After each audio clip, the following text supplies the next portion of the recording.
Okay, now that we've had a day or two to really live with Sasha Riley's story, I'm going to take you through my deep dive process. Because so far, I have found not a single shred of evidence that discredits anything that Sasha has said. And for the record, everybody, Sasha goes by they, them pronouns, so that's how I will be referring to them. Now remember, this is all alleged, my own opinions, and please don't contact anyone. So starting in 2021, Sasha was being public about what their father did to them. They also have been publicly accusing their father of trying to unalive them, being completely consistent with what we heard in that interview. I also confirmed that they did live at this address that's mentioned here. And again, all of the details are matching up. Also pay attention to the date that they were publicly coming out and talking about this right when the transfer of power to Joe Biden was happening. And after hearing the interview, we know why. I also found another picture of Sasha as a child along with Irene, the original wife. Again, we don't know how much she was involved in all of this. And I'll be honest, I couldn't find a trace of her anywhere.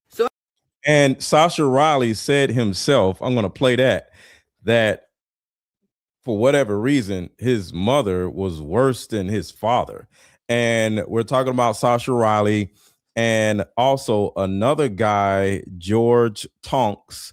And there's a possibility that Melania Trump went out and did that press conference because of Amanda Ungaro was about to talk about Sasha Riley actually being confirmed in everything he said about Trump.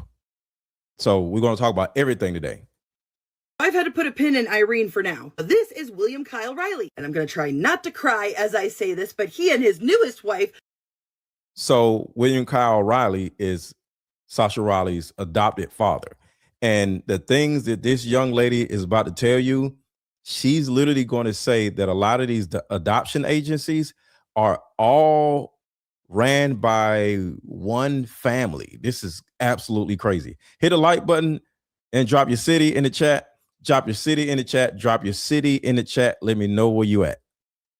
Cindy, and with everything in my body, I am hoping that this 6-year-old child does not live with them, even though they clearly have a room. But I did in fact confirm that William Kyle Riley is a pilot. Now through William, I was able to track down Mary Lynn Riley, and sure enough, in 2018, she's there as being dead through her data. So I don't want to go too fast. Sasha Riley was allegedly abused by Donald Trump, because that's what he said. And a lot of people have been saying, is Sasha Riley lying? Is he telling the truth? How do we know this is happening? You know, Donald Trump is the president of the United States. This happened when Sasha Riley was a kid. So that's the first thing. Donald Trump, when he was just the rich billionaire Donald Trump with the Trump Towers. This is not him as a president now. This was back in the 80s or something like that. Okay. So Sasha Riley was allegedly abused by different men. And he's going to, I have the testimony and everything. And some of y'all may say, we heard that already, but I got new information also. So, but of course, now that Donald Trump is a president, it's a conversation. But this happened like in the 80s. Of death, I was able to track down the picture of this monster as well. And on the surface, it seems like a normal obituary, right? Until you start reading it. Because as much as they talk about all the things about Lynn, they never talk about things like her profession, nor do they mention the time she lived in Georgia and Indiana and Missouri. These people moved around all the time, as if they were trying to keep people from catching on. And then you get to the surviving section, and there's not a single mention of anybody in the Riley family. She talks about her first husband, but not of her second one, nor the adopted child she helped raise. Because her first husband is listed as deceased. They got married the year after they left high school. So who raised their children? Because I sure as fuck hope that they weren't living with this woman, a woman who kept the last name Riley up until her death. I don't know, there's just something off about it. Now, I personally suspect that they were using false identities. Because in her background check, I found a nurse's license. Yeah. She was a nurse. A nursing license she didn't get until 1995 under the name Mary Joan Riley in the state of Indiana, of which she has no record of living there. And in the same background check, all of this I found in the same place. I found her under Maria Riley, and she lived on Trump Drive in Indiana. And when I looked up the address, it was in a She lived on Trump Drive in Indiana. And this woman's name is Jay Morgan on TikTok. She's very good. Her name is Jay Morgan. Make sure to follow her. And the woman I was talking about the other day, the other day. Her name was Becca Day on TikTok. Both of these women are like geniuses. So listen again.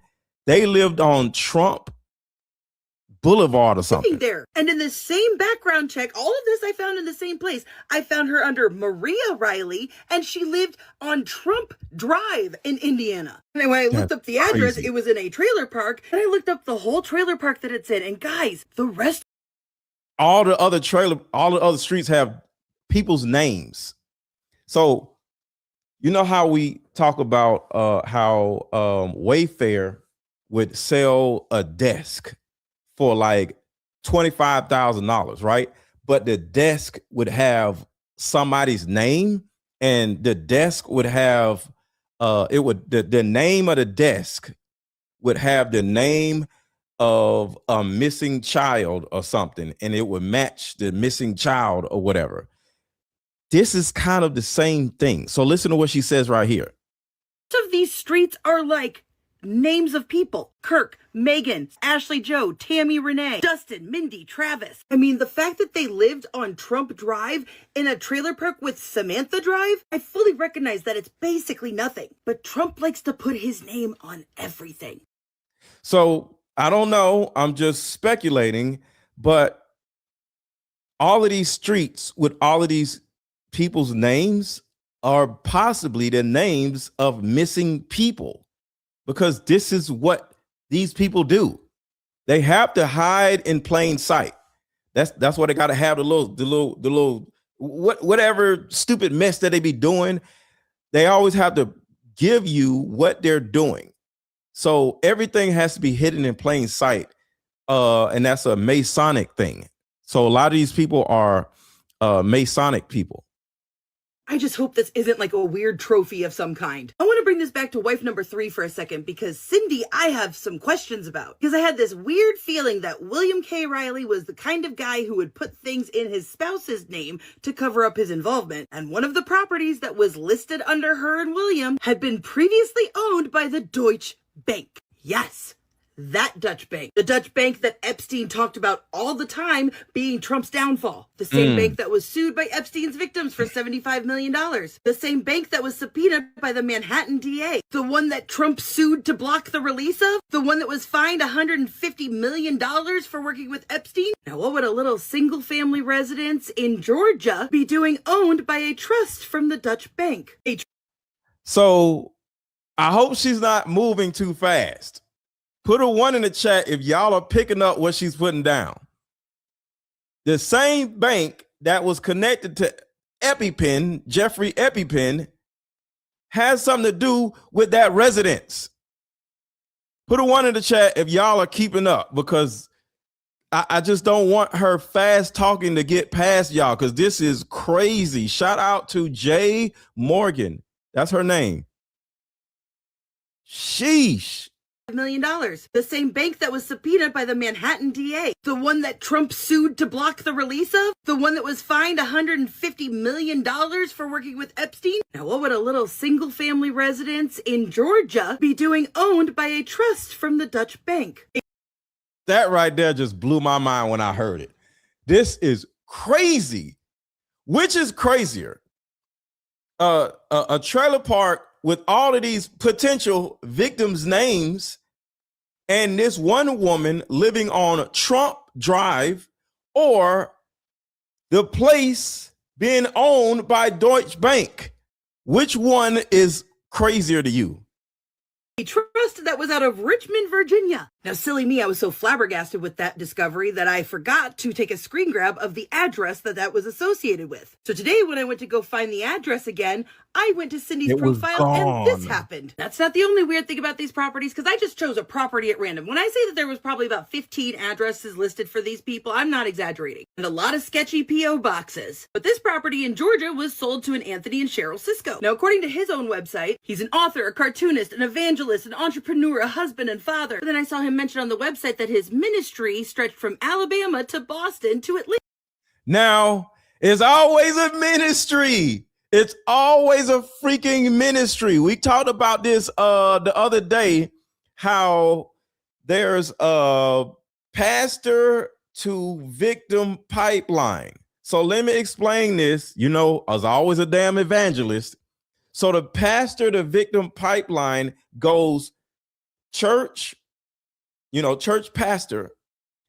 And then the church pastor instills negative things in the mother's mind, because most women, churches, most women go to churches than men, right? It's usually full of women, right? So the pastor, the church is the beginning of the pipeline. So the pastor instills certain things that God wants, God doesn't want into the mother, right? And the mother has a daughter, right? Not every mother has a daughter, but you know what I mean? So the mother has a daughter.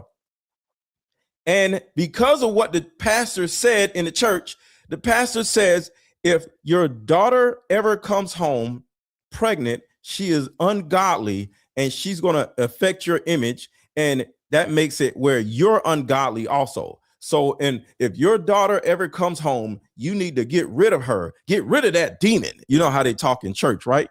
So next thing you know, from the teachings of the church, the mother shuns her daughter because she's pregnant and she's, uncontrollable, right? Even if she doesn't get pregnant, just because she's uncontrollable, God said, or, the pastor tells the mother to do this, shun her because she is not Jesus-like. She is not like us. If she is not godly, get rid of her, right? The woman, the mother, gets rid of her own daughter and she sends her daughter out to something called a maternity home because the daughter is pregnant, right?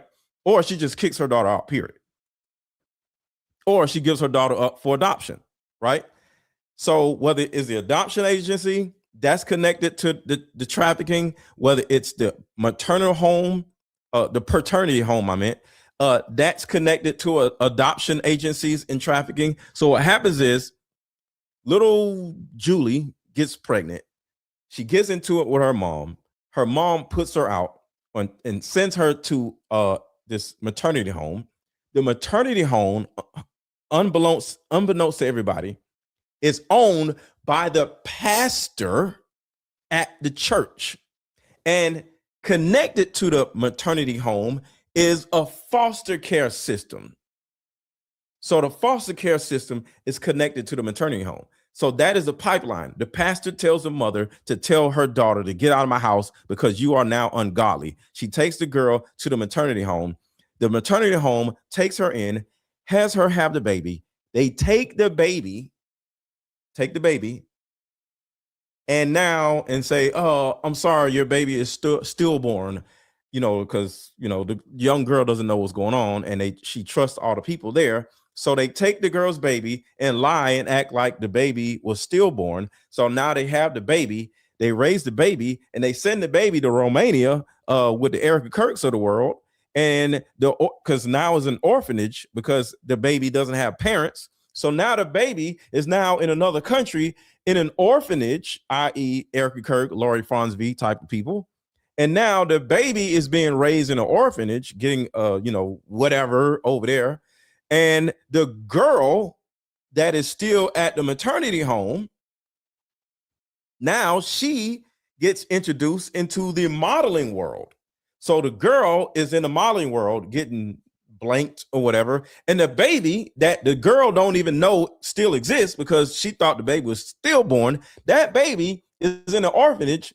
So two different age groups. So it's like the pastor or the system just got a 2-for-1 deal. They got the girl that the mom put out, and then they got the baby that they lied saying the baby was stillborn. So they got a 2-for-1 deal. They got two girls at two different ages, right? Next thing you know, they both are in two different trafficking rings. And now the baby is getting prepared and the girl is getting prepared. And then boom, you have a 2-for-1 deal. So, but it all starts from the pastor. So nations where now they're getting, traffic lighted in wherever. All right. So, but it starts in the church. That's why I am against the church. I love Jesus. I love God, but I do not trust these damn churches. Are there good churches out here? Are there good pastors out here? Yes. But I don't have time to be trying to figure out which one is good, which one is bad. It's like seeing a lion get loose. I'm not going to sit here and say, well, the lion may not be hungry. I'm running. I'm not going to sit here and try to figure out, is this pastor not crazy, or is this lion that's walking down the street not hungry? I'm getting the hell out of here. All right. So that's my mindset of churches. Some churches are good. I don't care. I don't trust none of them.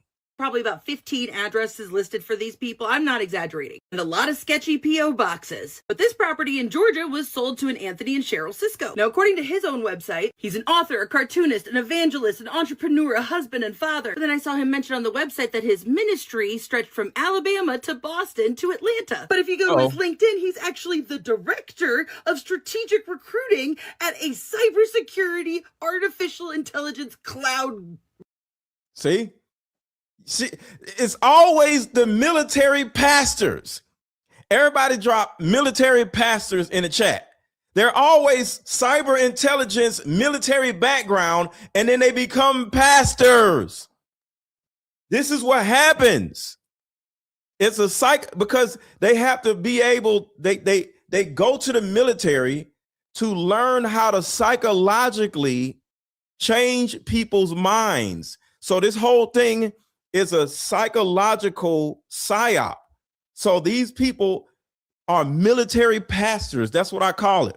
I need to write a book called The Military Pastor. So listen to this shit. They always, they go to Fort Huachuca to learn psychological warfare, and then they go to the church in order to do the thing that they learned at Fort Huachuca. To Boston to Atlanta. But if you go to his LinkedIn, he's actually the director of strategic recruiting at a cybersecurity artificial intelligence cloud whatever business with over 20 years of experience in the recruiting industry. Oh, and let's not forget all of his experience at Harvard Business School. But then I looked at his wife's page. She goes from a bank teller in Florida to an export coordinator in the Middle East, Africa, and Europe to an adoption service, then owns a family wedding business. See, this is what I'm talking about. This is what I'm talking about. This whole thing is a psyop. They want your children. And yes, we're still talking about Sasha Riley, but I'm always going to show you how it's bigger than Erika Kirk, it's bigger than Sasha Riley, it's bigger than Donald Trump. And all of these things that are bigger all points to one thing: your kids. They want your kids. Back up. This shit is so crazy. Shout out to this woman for doing this extensive research. Shout out to Jay Morgan. Go to her TikTok and say, Mr. Let Go sent me. This woman is a genius. Golly. Harvard Business School. But then I looked at his wife's page. She goes from a bank teller. Remember, the husband is on some military pastor stuff, and the wife is doing the same shit. She's a bank teller, and then she's a what? Teller in Florida to an export coordinator in the Middle East, Africa, and Europe. Export coordinator. Export. That means she's in charge of transporting things from here to there to other countries. But she's a bank teller, right? And her husband is a pastor who's also in the military. Psychological operations master person. What in the hell? Europe to an adoption service, then owned a to an adoption service. Do y'all see this shit? 1, subscribe to this channel if you haven't already. 2, hit the like button. And 3, if you have not already, drop your city in the chat, because this is absolutely nuts. Yes, adrenochrome harvesting. These adoption services are all psyops. Export coordinator in the Middle East, Africa, and Europe to an adoption service, then owned a family wedding business, then spent 6 more years as an export coordinator. Again, this could be nothing. But in 1996, they had a business attached to it called Choice Care Inc. And this is what came up. when and this is on the official Georgia Health site. 2017, this property was sold to Southern Crescent SA Child and Advocacy Center. And then they always be like, I'm a trafficking advocacy center. You're either a pastor or you're an advocate for children who have been trafficked. What? And I'm going to show you how I'm not crazy real quick, because I got to show you this. Give me a second. It's absolutely crazy how everybody is something else. Hold on. Give me a second. Where is it?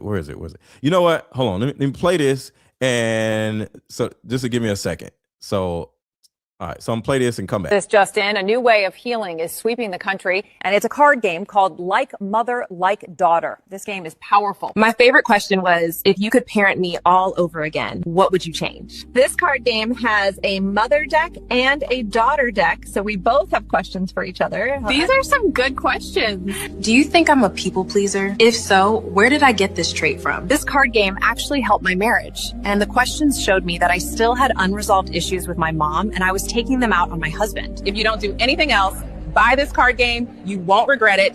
Click the link below. Like another light thought, we are the same. You'll see when we play this game.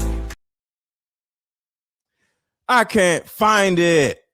All right, I'll look for it in a minute. I'm just gonna let this keep playing because, man, oh my God. Is solely owned by Republican Georgia State Representative Karen Mathiak, who mentions this nowhere on any of her political websites. Originally formed in 2000, whose address prior to this was this random warehouse. Not even kidding. Whose address is listed as a P.O. box in another city, where the Rileys also just so happened to have a fucking P.O. box, beginning the same year that this became a registered government entity. Did I also mention it's across the street from a decommissioned train station? And that was one property, y'all. A ton of their addresses have medically sounding businesses like registered to them, like Emergency Sky Care or New Day Treatment Center. I mean, look at William K. Riley's sketchy LinkedIn, unless there's another Bill Riley who also lives in Ranger, Georgia. Now look right here under the education part though, because those are the same years that a lot of the, abuse was happening, according to Sasha. Because human resources sound sketchy as hell too. And I've never seen so many people endorse a profile before, let alone one that only has 12 years of experience listed. Now, speaking of weird documentation, now this is another big one for me because Sasha's background check said that they did not get a social security number issued to them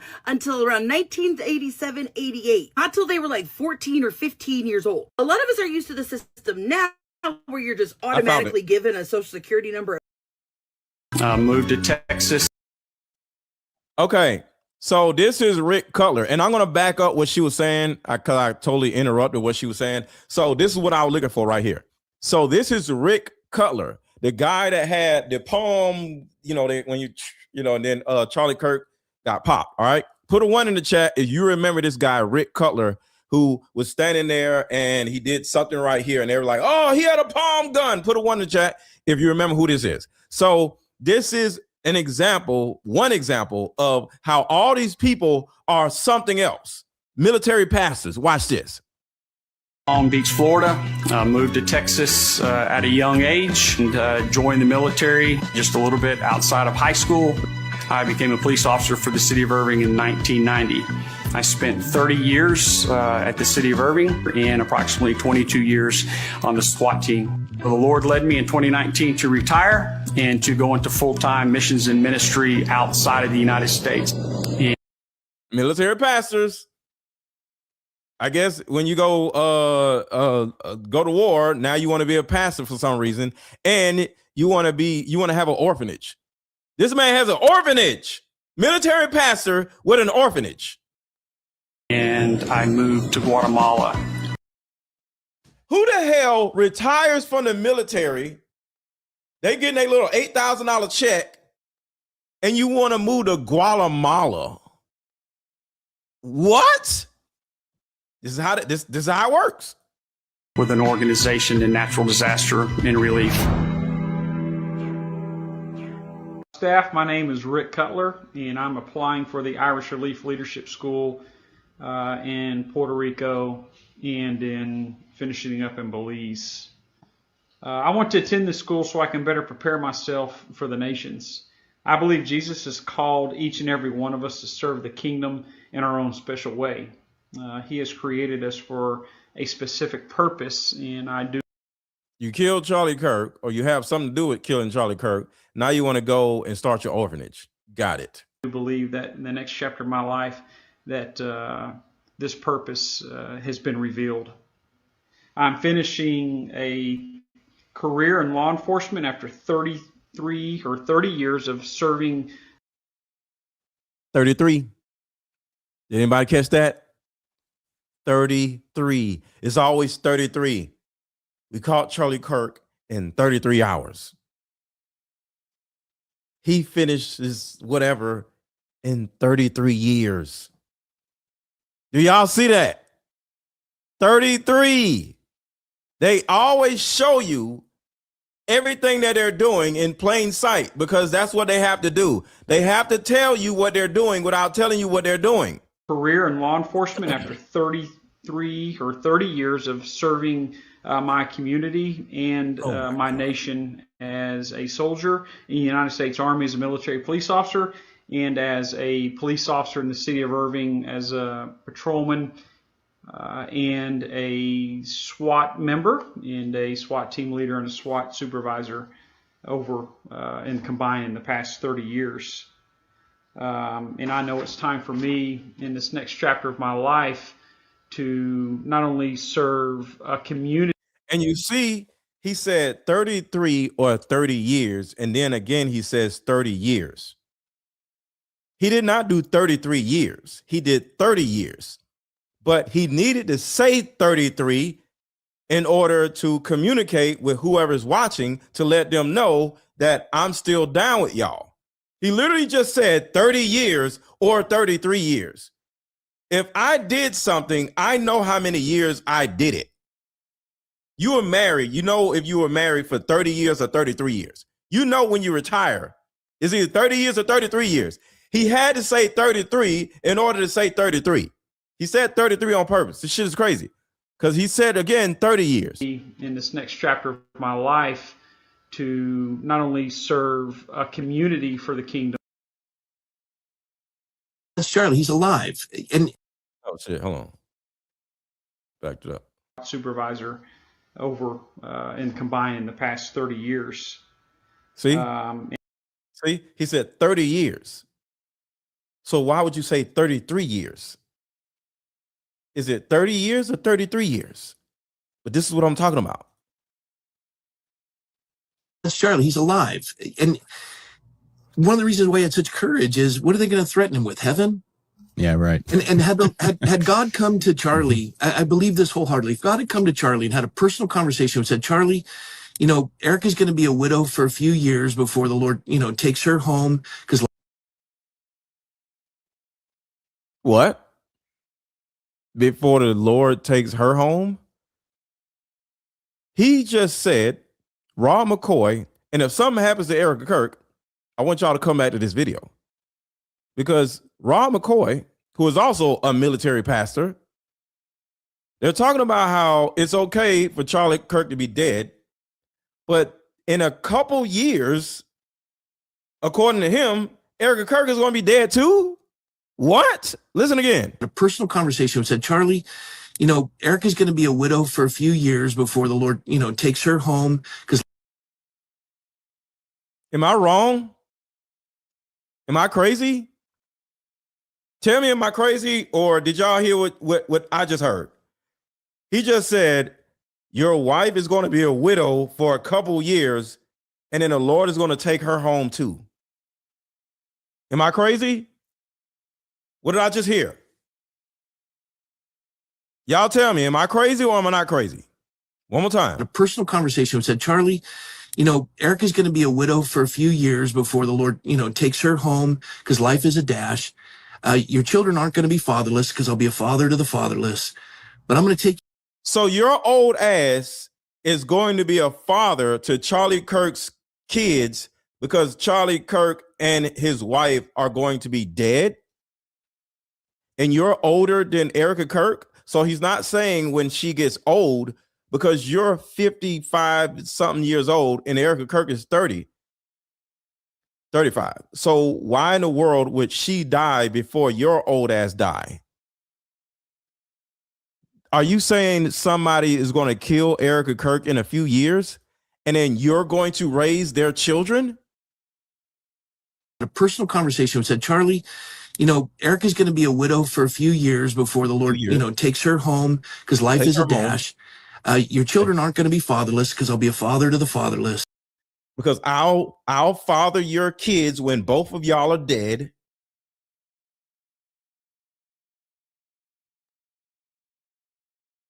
They are going to kill Erika Kirk, according to Rob McCoy. Erika Kirk, according to Rob McCoy, is going to be dead in a couple years. And thank you, sexy Yazi. Appreciate you. They're going to kill Erika Kirk too, y'all. What in the hell? For a few years before the Lord, takes her home, because life is a dash. Your children aren't going to be fatherless, because I'll be a father to the fatherless. But I'm going to take you home, and from your death, 100 people are going to come to Christ. Charlie, I'm going to take you home. Say, okay. Well, yeah. Who would have thought this many? I mean, this is unbelievable. That's right. Yeah, it's possible. I don't know the future, but it's possible that Charlie's impact will be greater now than if he had lived. This is unbelievable. That's right. His impact will be greater now than if he stayed alive. The reason why is you are always, if you're famous people are more valuable dead than alive. Tupac was more valuable dead than alive. Michael Jackson is still making money dead than if he was alive. Prince, Biggie, these people are more valuable dead than alive. And he literally said that. She's crazy. Well, I don't know the future, but it's possible that Charlie's impact will be greater now than if he had lived. This is unbelievable. That's right. Yeah, it's possible. I don't know the future, but it's possible that Charlie's Mike is like, yo, what? What did he say? impact will be greater now than if he had lived. Yeah. And I want to conclude with this, because this is one of the things that frustrated me, if you don't mind. Yeah, it's possible. I don't know the future, but it's possible that Charlie's impact will be greater now than if he had lived. Yeah. And I want to conclude with this, because this is one of the things that frustrated me, if you don't mind. I'm sorry. My phone died and became a black hole. I just didn't turn it on for weeks on end. So this lying ass broad says she hasn't turned on her phone for weeks on end. But I want you to look at the dates. September 13th, September 24th, September 27th, September 22nd. The next one, September 28th, she's filming her daughter. And there's nothing wrong with filming your daughter, but stop lying, you lying ass broad. All of us will refuse to let that happen. No one will ever forget my husband's name, and I will make sure of it. A few moments later. My husband's dead. I'm not trying to be morbid, but he's dead. Okay, so I played that just to remind y'all about Rick Cutler running into Guatemala to help orphans. United States. And I moved to Guatemala with an organization in natural disaster and relief. Okay, so let's get back to the woman dropping all these gems. But I'm just showing y'all that these military people love to go to third world countries. Remember, he said disaster relief. Disaster relief. Part of the reason why they're having this war especially the war in Russia. What's the damn country that they're going to war? Russia's going to war with. We'll talk about that later.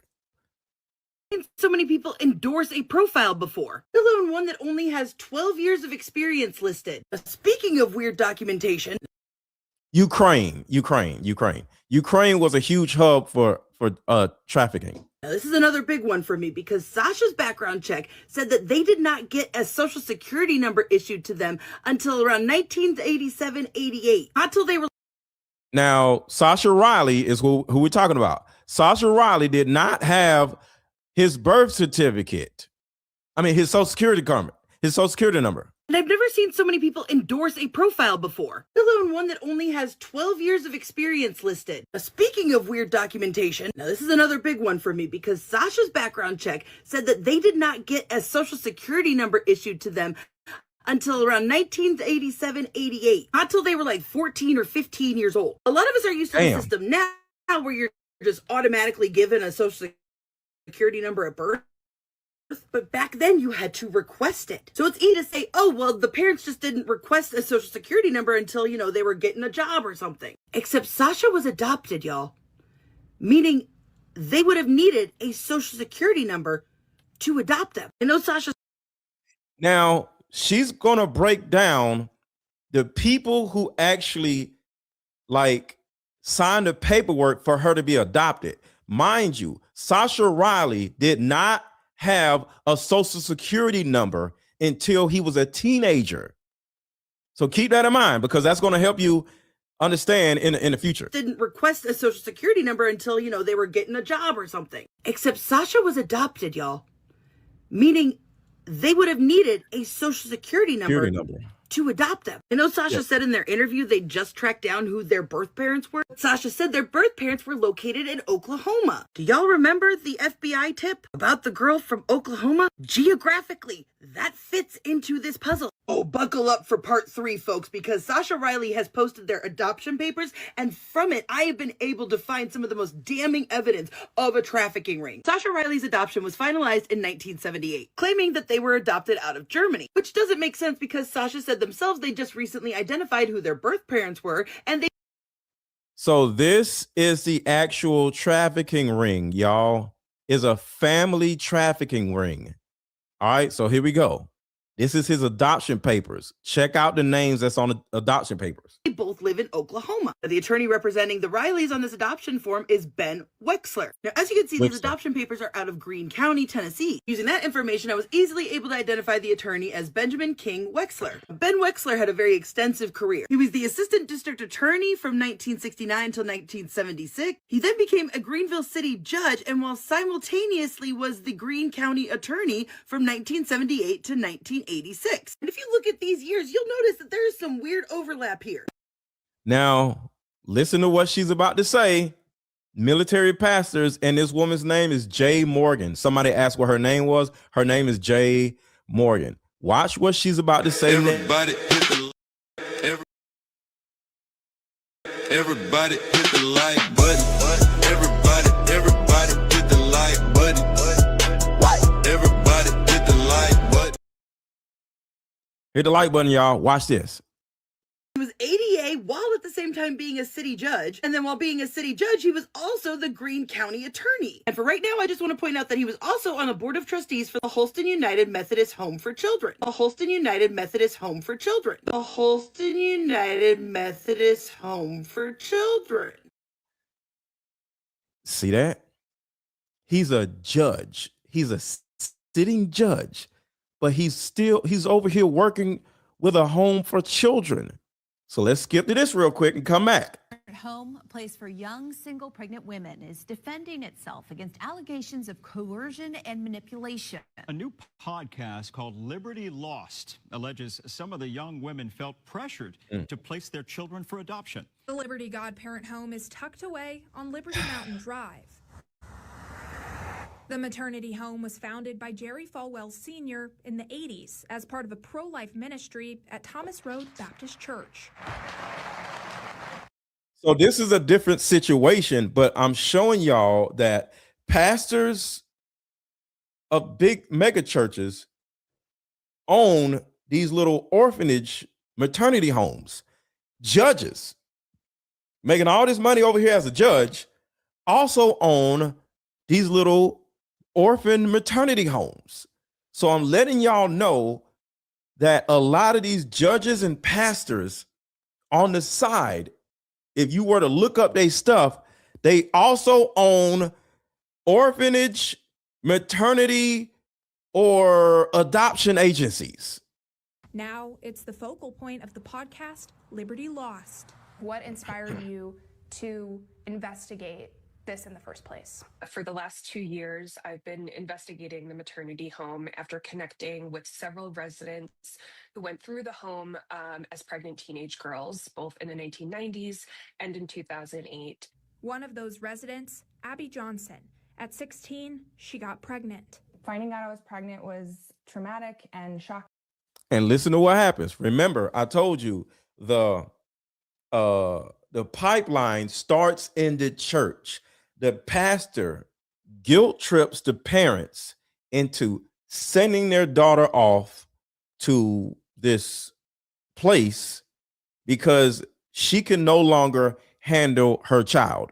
And next thing you know, the girl ends up pregnant, or she's already pregnant, and that's the reason why she's got sent off. And then now she's in this maternity home and they take the baby. That's how the pipeline starts. It starts in the church. Listen. And not something I had any preparation for mentally, socially, emotionally. She got pregnant. Parents sent her across the country to Liberty Godparent Home with the promise of a scholarship to Liberty University after all was said and done. I really can't describe the sense of abandonment and fear and disassociation that you experience when your family abandons you, all the while calling it something like good for you and like godly. This is a plan. Johnson says she wanted to keep her son. However, she felt the home already made the decision to go the adoption route. But she says the godparent home shouldn't have ties to an adoption agency. Shouldn't have ties to an adoption agency. Shouldn't have ties to an adoption agency. And watch the address of the adoption agency. According to city records, the godparent home and the Family Life Services Adoption Agency share an address. Thomas Road Baptist Church found they share an address. It's in a different place. It's just in a different department. You have they help you with the baby. They take the baby, and then the baby goes to the adoption agency. And then boom, the adoption agency gets kickback from the government for the child. And then the child gets to Argentina or Romania. And then Erika Kirk or an Erika Kirk type of person now raises them. And then the child goes, once the child ages out, y'all seen this already, but some people didn't. Miss Owens the other day trying to reach the interview with me. They were already considered old by modeling standards. In most of the interviews, these women told me stories of being picked up from their home country, recruited in their teens, being groomed, being brought to New York, put in small apartments, given limited money, and then being forced to go on potential fashion jobs, potential bookings, go-sees, whatever they're called. They would get to some of these, and some of the expectation was that they do schmexual favors, that they had to sleep with people in order to get booked. Now, a lot of times they did these things, and they still didn't get booked. By the time they were interviewing with me many years later, and she's a madam for escorts. So that's the pipeline. So you end up being a stripper or you end up being an escort. That is the end of the pipeline. They would tell me all of these stories. They actually would say to me, we want to make money off of this because we're already used to this world. We've been exploited for a decade. Now we want to take our power back. I know. All right. So, all right, y'all get what I'm saying, right? Services, according to their website. So let's go back. Let's go to this for a second. You know, I want to go back to, so what was weird about that night that you gave birth? Oh gosh, the night before, okay, so they have a mother, a live-in mother, 24 hours. I called there like a month and a half ago, 2 months ago. This is what's weird. I called there, right after I prayed, I called there because this video of Erika came up with Trump, and you have to get invited. And This video of Erika came up with Trump. I was like, how in the world did I get invited? And to this day, I still don't know how in the world I got invited to that and what pictures they had of me. Interesting. Now I'm mistaken again. Okay. Okay, so you had the baby, and what was weird about that night? Okay, the night before like I said, they have house mothers, and I can't remember details, but I remember them doing, putting the probe on, listening to the heartbeat pretty much, and looking at, doing ultrasound. Mm-hmm. Okay, to this day, I've had, 4 other kids, plenty of ultrasounds, so I know what they were doing was funny to me because everything was fine that night, and then they moved me, which was weird. They moved me to another room by myself. Okay. At that time, I had another girl with me. There's all these different girls there, and some of them don't even speak English. Okay. How old are how many girls live in that house? Back then there was about between 12 and 15 on one house, but you're talking certain girls were on the other certain side of the hallway. The next morning, it's like they knew something was going to happen to my baby or something, because the next morning I all of a sudden didn't have a heartbeat and I had to go in. But the strange thing about it is their daughter, this is another thing I thought about, their daughter is a high doctor at the Liberty or at some university. So right there, remember I told you there's something called family trafficking? That's what Jay Morgan is talking about, which we're about to go back. The whole family is working in unison on trafficking tadpoles. So she just said the daughter of the person is working at the university. Some hospital in Lynchburg. Well, hospital, not university. Virginia. Okay. So it'll be, if you go to the hospital, there's somebody there. If you go to the orphanage, there's somebody there. You go to the church, it's somebody there. And they're all in cahoots in order to triangulate the woman. And back then, if I remember correctly, their daughter was like one of the house mothers. Okay. And I'm wondering. So the daughter that worked at the hospital is one of the house mothers at the place, just like the judge is the owner of the orphanage, just like the pastor is the owner of the adoption agency. So now y'all understand the family dynamic of this trafficking stuff. Now let's go back to Jay Morgan. Y'all understand they took her baby, and then so here we go. Wexler on this paper, because right there is Gina Wexler, who seemingly worked in the records department in 2008 when apparently Sasha. So that's what I'm saying. The family dynamic. I call it family trafficking. To 1986. And if you look at these years, you'll notice that there's some weird overlap here. He was ADA while at the same time being a city judge. And then while being a city judge, he was also the Greene County attorney. And for right now, I just want to point out that he was also on the board of trustees for the Holston United Methodist Home for Children. The Holston United Methodist Home for Children. The Holston United Methodist Home for Children. But Ben isn't the only Wexler on this paper, because right there is Gina Wexler, who seemingly worked in the records department in 2008 when apparently Sasha got a copy of this. Gina Sands. Everybody's kin to each other. Family trafficking.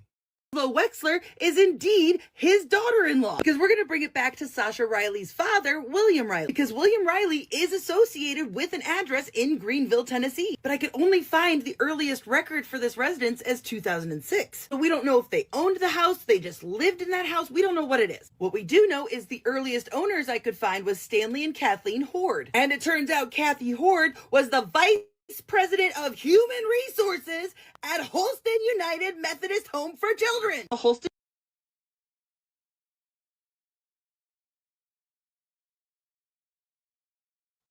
Human resources. You might as well say human trafficking resources. See, over here, we connect the dots of where all these children go. For those who don't know, and you can look this up yourself, 22,000 women go missing every 30 days. 22,000 women go missing every 30 days. And it's systematic. And everywhere you go, somebody that is some kin to somebody else that is going to act like they're trying to help you, and they're going to be like, sorry, I can't help you. Can you fill out a missing persons form? Sorry, I can't help you. What? And somebody said, who is Sasha Riley? Sasha Riley. Okay, we're going to get into who is Sasha Riley. Just give me like 5 minutes, and then I'll be able to explain Sasha Riley to you, because I'm about to show you who Sasha Riley actually is. So just hang out for a second. You'll understand who Sasha Riley is. I got all the tapes. With an address in Greenville, Tennessee, but I could only find the earliest record for this residence as 2006. So we don't know if they owned the house, they just lived in that house. We don't know what it is. What we do know is the earliest owners I could find was Stanley and Kathleen Horde. And it turns out Kathy Horde was the vice president of human resources at Holston United Methodist Home for Children. A Holston United Methodist Home for Children. At Holston United Methodist Home for Children. Y'all remember how I said it was weird that Bill Riley's LinkedIn had him listed as human resources for Troy University? Bill Riley is Sasha Riley's father, the one that was hoeing him out. Just so you know, Bill, William, same name. Not only do they have a creepy ass prayer page, but there are also horses and barns involved in this home for children. Not only does. So let's stop right here. Horses and barns at the home for children. So now let's introduce some of you to Sasha Riley. Oh my God. I'm connecting all the freaking dots. So remember, they said horse farm and adoption agency, right? Hold on. Let me make sure and back it up. Listen again. Home for children. Y'all remember how I said it was weird that Bill Riley's LinkedIn had him listed as human resources for Troy University? Not only do they have a creepy ass prayer page, but there are also horses and barns involved in this home for children. Okay. Horses and barns, right? On a farm, right? Okay. Just want to make sure. Farm. Keep in mind, farm. Horses, barns, farms, and only does that line up with some of the shit that Sasha was saying, but who was it that had a thing for horses? Oh yeah, Jelaine Maxwell. I also. Okay, so now let's introduce a lot of you to Sasha Riley. So check this out. Here we go. Encounter with Trump, and that's why I tried that son of a bitch, because he is a fucking monster. It's why I have not shut up about just how absolutely abhorrent he is as a human being, and it's why I tried to. Yeah. Because I had decided, I had already seen enough other people die that in my mind I thought, well, they're just going to kill me too at some point, right?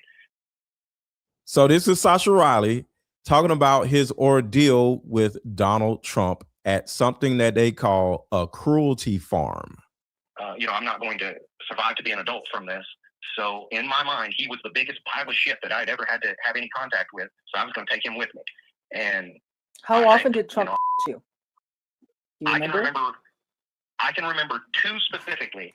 A third one that I think I was around him more than just those 3 times, but only 3 times do I kind of remember. I can remember at one point him asking the people that were kind of running that party or whatever it was at that farm. He wanted to somebody, and they said, "Hey, that's not this kind of party. You can't do that."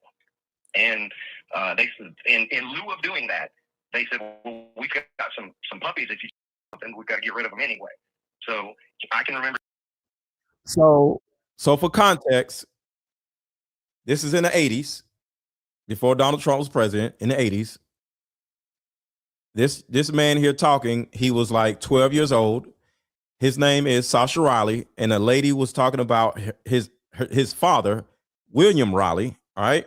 and how everybody in the family was on had connections to the military.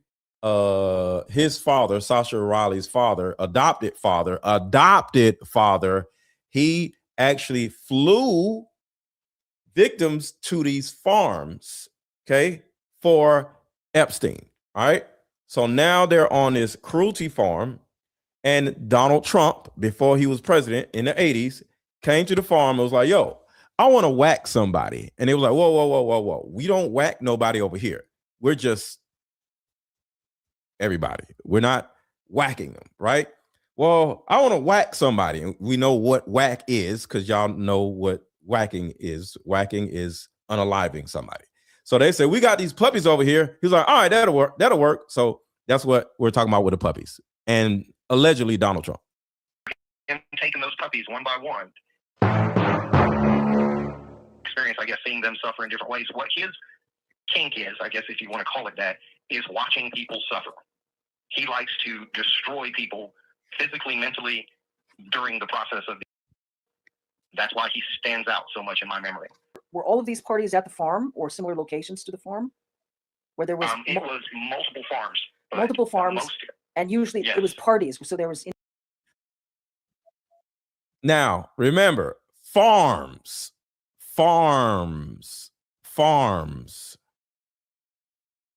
This home for children. Not only does that line up with some of the shit that Sasha was saying, but who was it that left?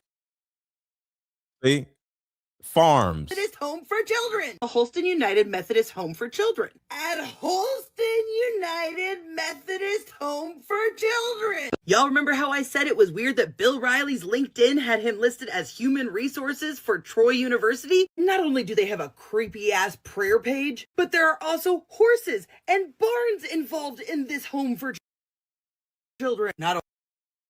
So, home for children and farms.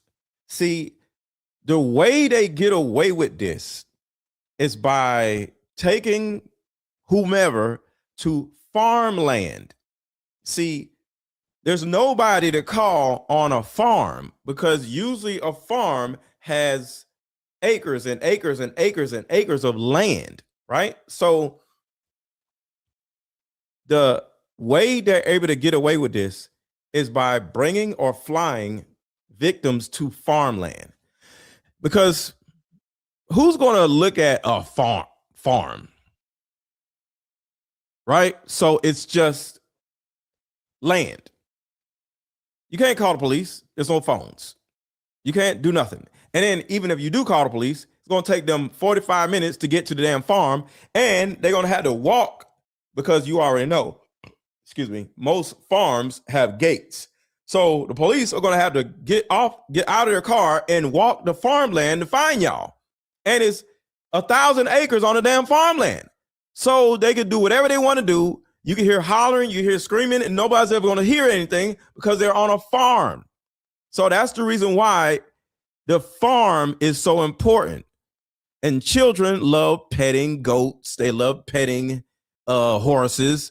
So it looks innocent. So even if the police found children on a farm, they would say, officer, this is a petting zoo. This is a petting zoo. They're here to pet the animals. Pet an animal. They're there to pet animals. So it's a petting zoo, sir. We're not doing anything to these kids. It's a petting zoo.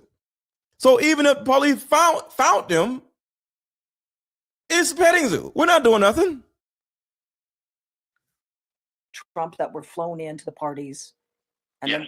Then and they would have like a building, a house, and they would usually have like a tent set up. And, it was almost like a little, I don't want to say a fair. It wasn't that big. They didn't have rides or anything, but it was a kind of a coordinated deal. Y'all were the ride.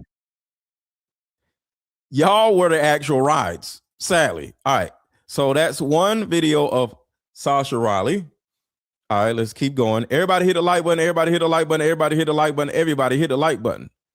All right. So now we're going to talk about the planes, and then we're going to talk about what he did to Trump. Allegedly. To dad, William Kyle Riley, worked as a pilot and was involved integrated in He the was Epstein involved Trump in thing. all kinds of things. Yeah, and he worked a lot with Trump and Epstein, correct?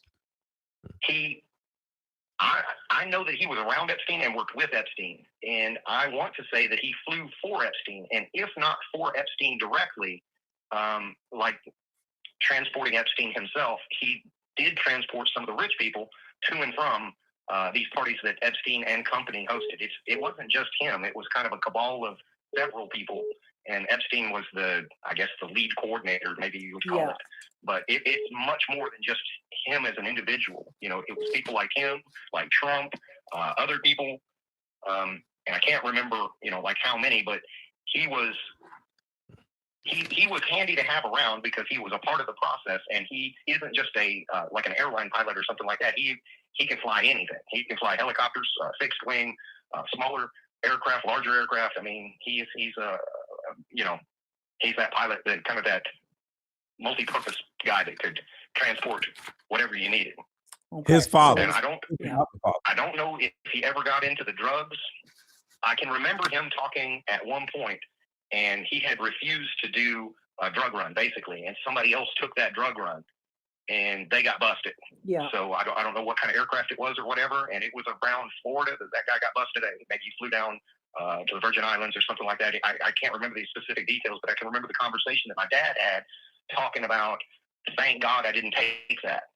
And because the guy got busted and he wound up, huge amount of charges, 25 to life or whatever the heck he got.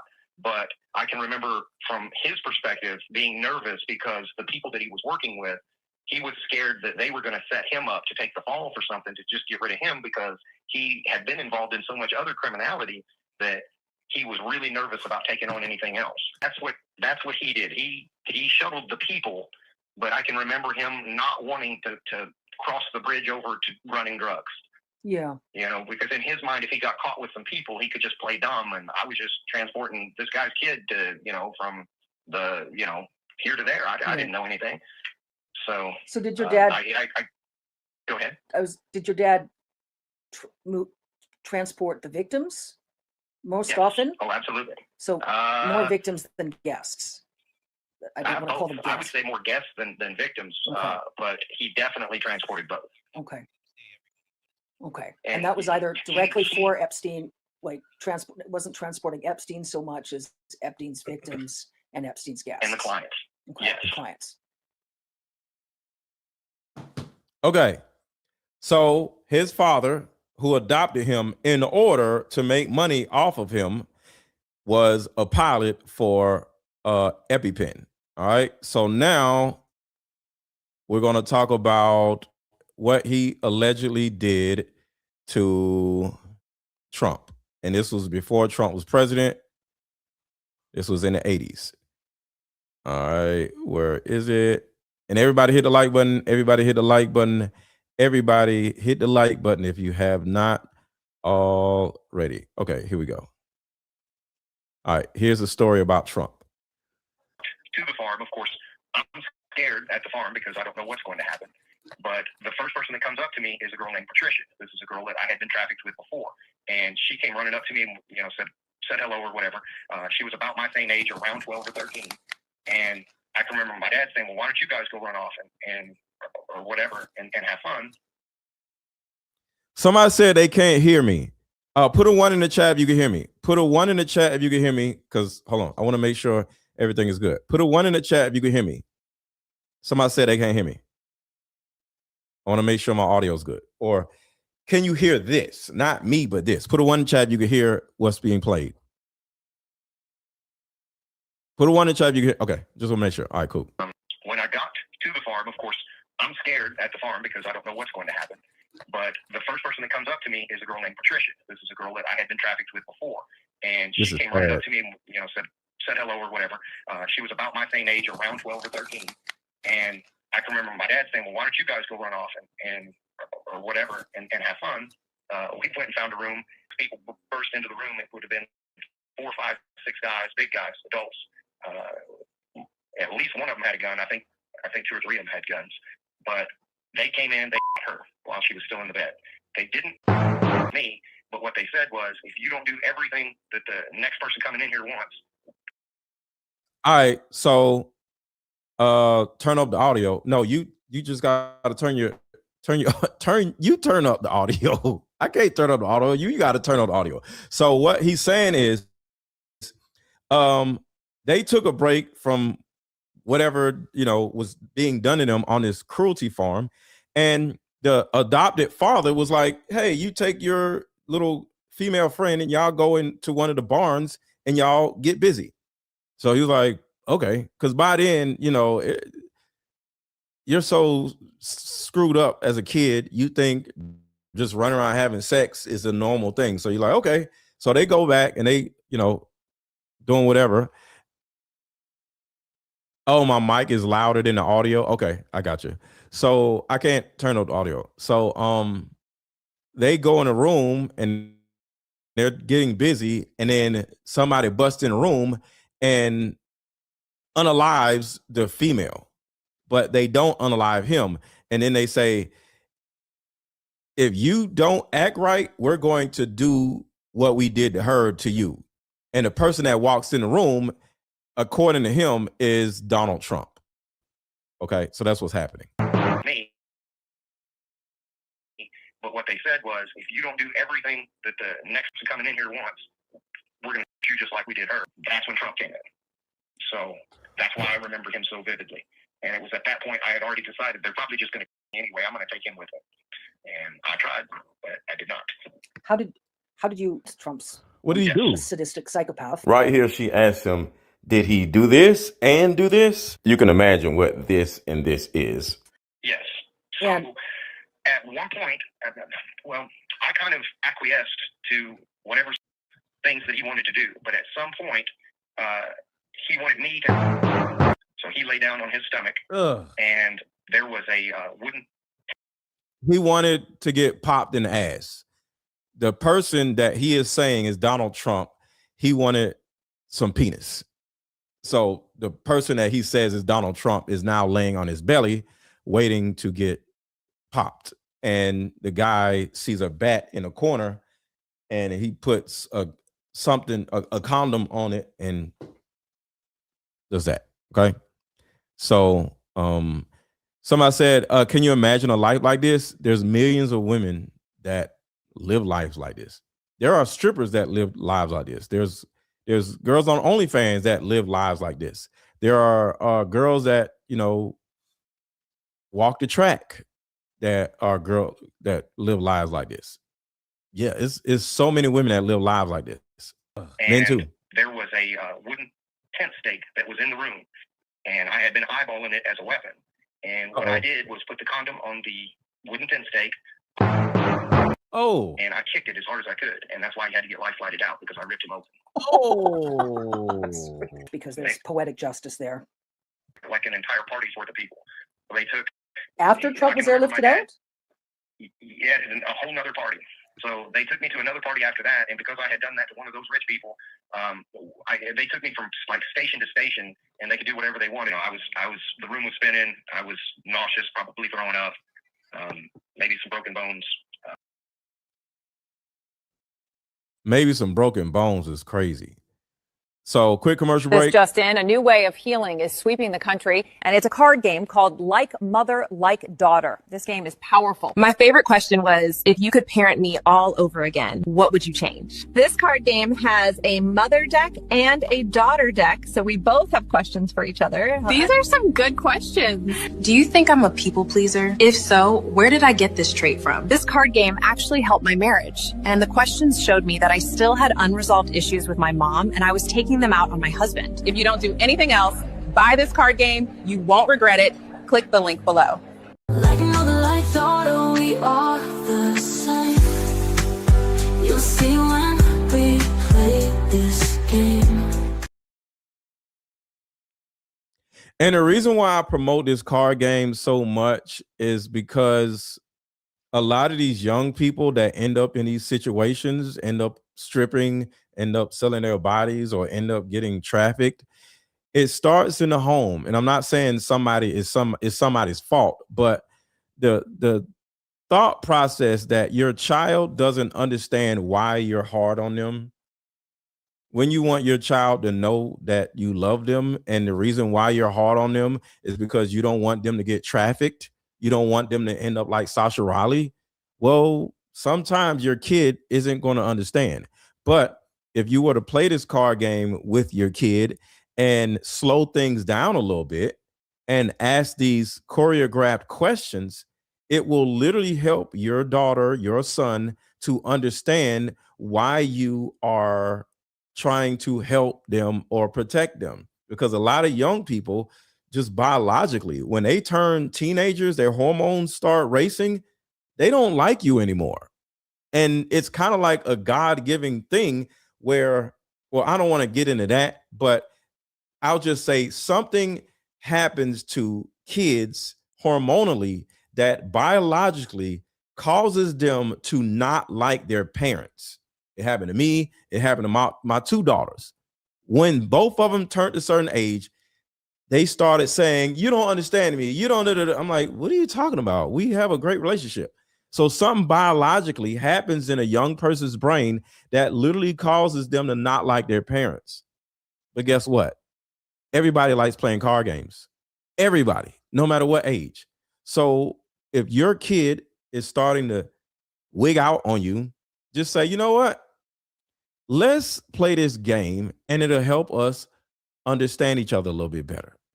And regardless of what they think about you, they love playing games. That's why this is a game, because it helps young people. It helps disarm your mother. It helps disarm your daughter. It helps disarm your kid into changing the way they're thinking. Is like, you're trying to control me.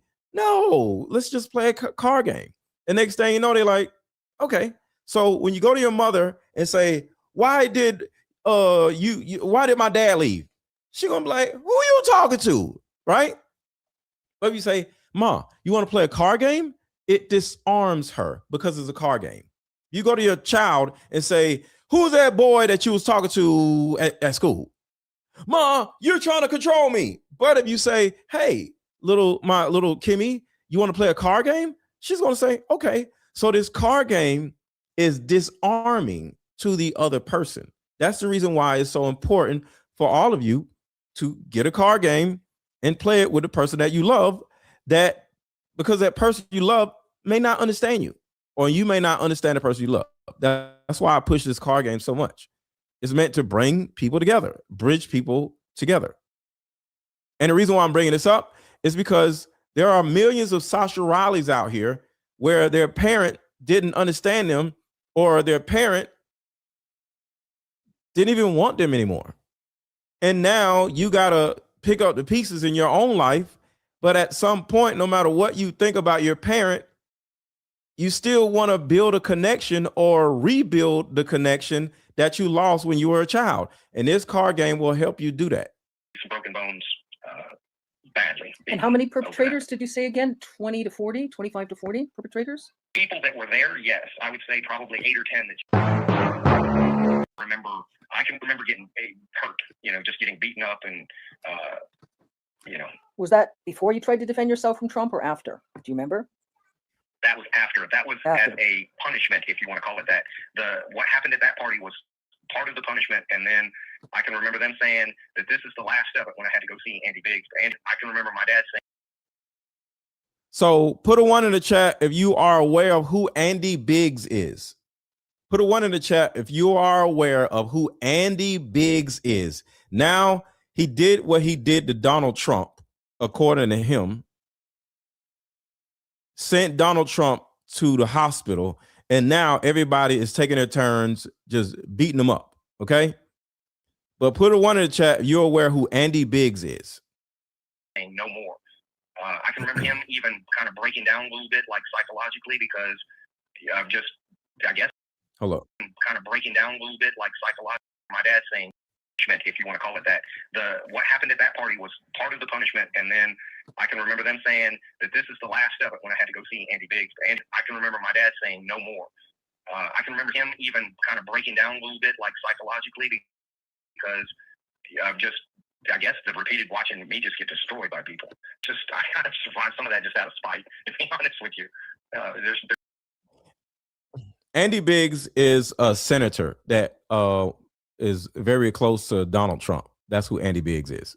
There's really no other way to put it, but I wasn't going to. I can remember hating my mom so much that I just did not want to give her the satisfaction. Yeah.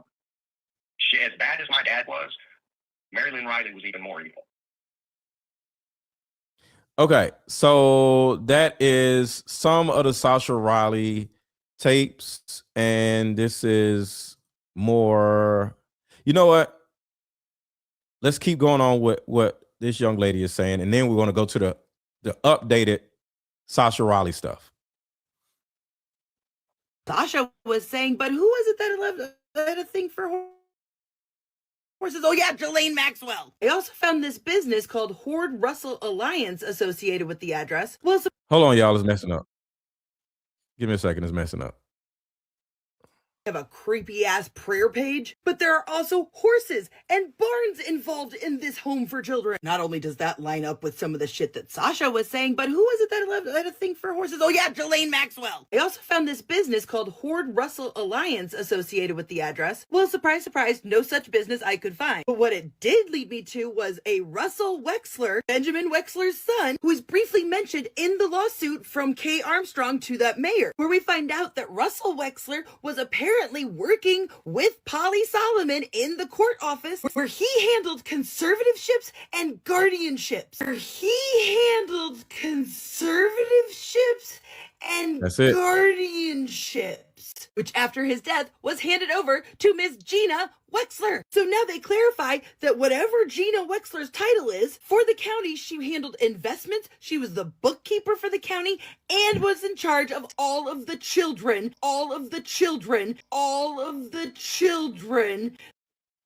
Y'all see that, right?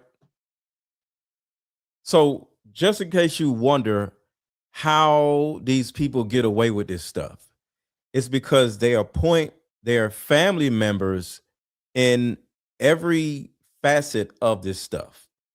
Adoption agencies, judges, military people, pastors.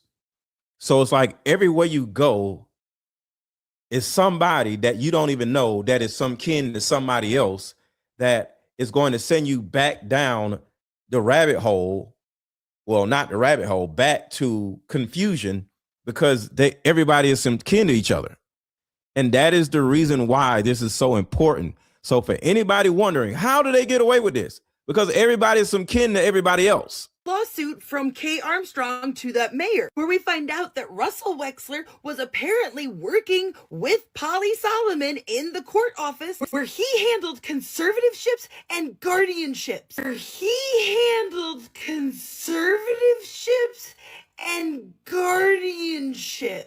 Which after his death was handed over to Miss Gina Wexler. So now they clarify that whatever Gina Wexler's title is, for the county, she handled investments, she was the bookkeeper for the county, and was in charge of all of the children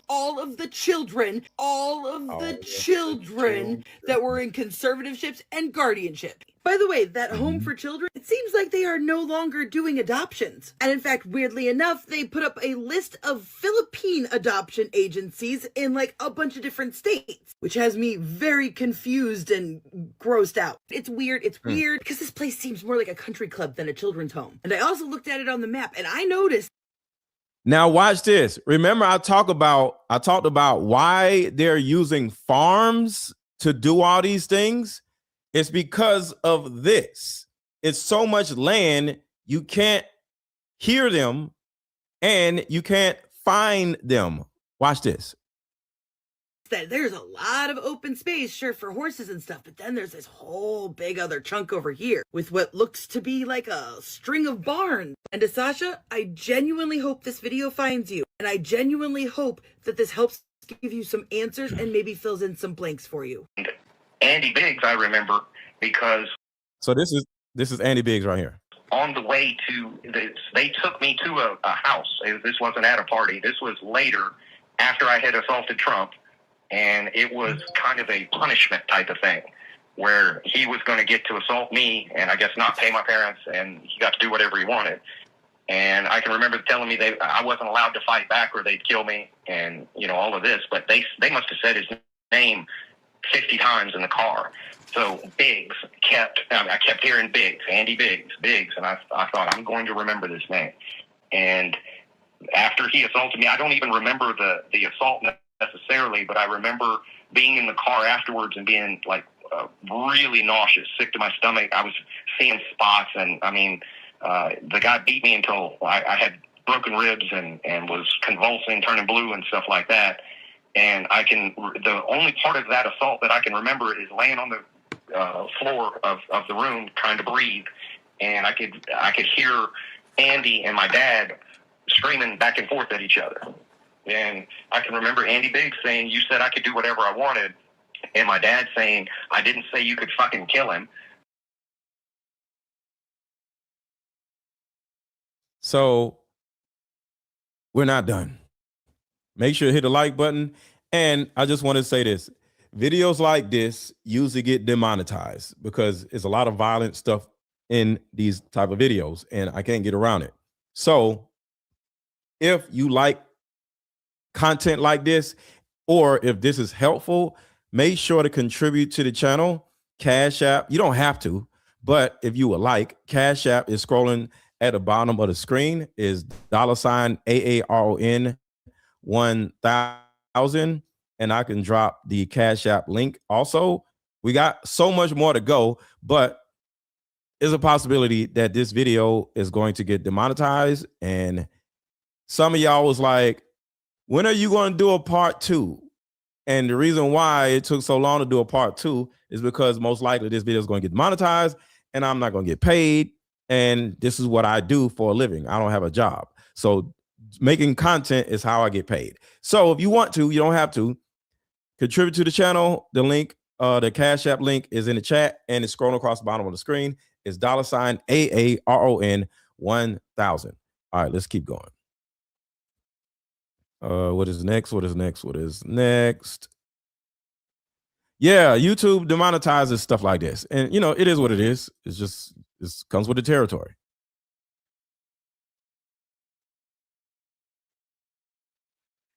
Three months actually been like.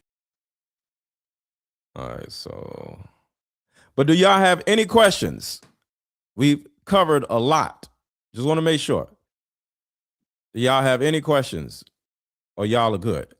Say I'm good, or I got a question. Say I'm good, or say I have a question. Do you stream on multiple platforms? Yes.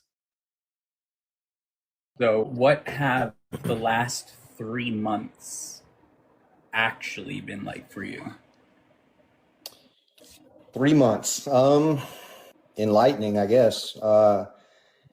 I have had my suspicions on the motives of the person I was working with for quite a while now. So I would say for the last 3 months, those suspicions were by and large confirmed. To the people that have said, well, why, come out with this and then hide? Well, the information or the data that I was getting from Lise, the person that I was working with, was that all of these ancillary investigations were going on, these conversations with Congress members, this pending case with the UN. I was told repeatedly, daily almost, that radio silence was of the utmost importance to protect the other survivors. And to that I say, I don't know who the hell they are. So who am I even protecting, or who would I be outing when I don't even know who they are? So for the last 3 months, I've just been kind of getting my head wrapped around the fact that I needed to split. Testimony of U.S. Army veteran William Sasha Riley has circulated widely online. These claims are serious. The allegations are disturbing. Today, I'm not attempting to decide what is true or false. Rather, I'm going to establish a timeline and show what documentation currently exists that corroborates parts of William Sasha Riley's story. In September of 2021, Riley publicly posted a list of items they said would corroborate their claims, including medical records, CPS involvement in multiple states, police reports, witnesses, and adoption documents. This matters because it shows that these claims were being made years before the current viral attention, not retroactively. Independent researcher Sue Sell has done a great deal of work to verify that William Sasha Riley is a real person, and that work has paid off. Right off the bat, we have court-filed adoption records from Greene County, Tennessee. These documents show that a child originally named Manuel Sasha Barros was born on June 23, 1973 in Germany. He was legally adopted and renamed William Sasha Riley in 1978. This independently corroborates Riley's claim regarding adoption, original identity, and birthplace. Sasha has had multiple known aliases that are consistent with name changes over time. During his childhood and his military career, they went by the name William Sasha Riley. Today, their social media accounts indicate they go by the name Sasha Barros. Minor traffic citations from the late 1990s further confirm real-world presence and continuity, something that is rather difficult to fabricate retroactively. Riley has long claimed that their adoptive father, William Kyle Riley, was a highly skilled pilot with access to aircraft. Public FAA aviation databases confirm that William Kyle Riley held multiple commercial pilot certifications, including helicopter and multi-engine aircraft. A 2020 article further confirms that William Kyle Riley received the FAA Master Pilot Award, which requires decades of verified flight experience. These records corroborate capability and access, but not any allegation of wrongdoing. William Sasha Riley's military service is also independently documented. Official discharge records show service in the U.S. Army, including deployment to Iraq, multiple decorations, and an honorable retirement. This establishes Riley's presence at specific bases and locations referenced in later claims. Michael R. Bayless was Sasha Riley's first sergeant while Riley served at Fort Carson between 2009 and 2010. In a brief message exchange with independent investigative journalist Sue Sell, Bayless confirmed that he was in the room when the commanding officer asked Riley if he was in a video. Bayless says that he did not see the video and he is not certain if the commanding officer saw it. An article reporting that 2 Carson soldiers were arrested on child porn charges was published in the Denver Post on May 28, 2009. A Lawton, Oklahoma police detective has confirmed that Riley filed a police report in 2022. That report was forwarded to the Oklahoma State Bureau of Investigation because the alleged crimes occurred outside Lawton's jurisdiction. While the existence of this report is confirmed, the contents of the report are not public.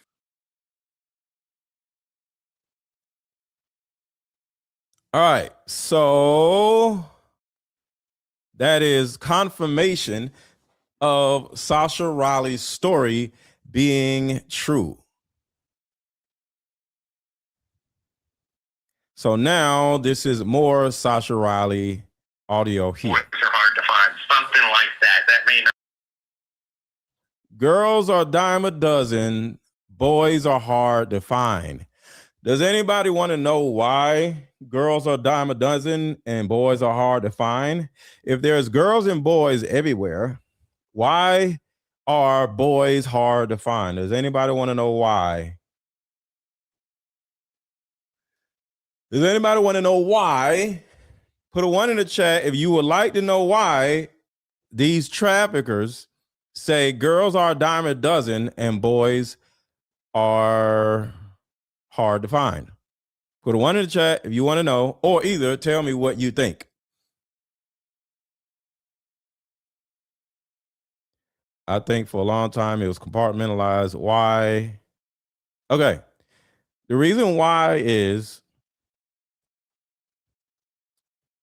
his body part. See, girls are just girls, you know, especially at that young age, they're just girls. But boys, as you all know, we are different sizes. And you know what I mean? We have different size, you know, penises. So, and they can fight. So that's 2 things. So you can have boys fight each other. And remember, with the Donald Trump situation, according to Sasha Riley, Donald Trump wanted to get blanked in the ass. And if you have a little wiener, you can't do that. But the boys that are hard to find is if you like this, you like the men are like, ooh, he got a big one. So that's the reason why girls are a dime a dozen and boys are hard to find, because boys are different sizes. And when they find one that is like this, they don't kill him. Because remember with Sasha Riley, they unalived, because he's about to say it, they unalived everybody except for him. Most likely he was like this and he was too, valuable. So that's what it means. Boys are hard to find. Girls are a dime a dozen, boys are hard to find. Something like that. That may not have been the exact words, but it was something to that effect. And you said you thought they were silencing the girls, and the girls were under 13. Well, in the brothels, Samantha had talked about that they only used the girls for a certain amount of time, because after a period of time where they kind of became cognizant that they weren't going to really ever rise above that, because the way that they would sell it to the girls is, hey, we're going to clean you up and make you beautiful, and you'll be around these rich people, and they like young women, so if you can be what they want, then perhaps you'll go off and live in a mansion with one of these rich people. But that's a sign. So right there,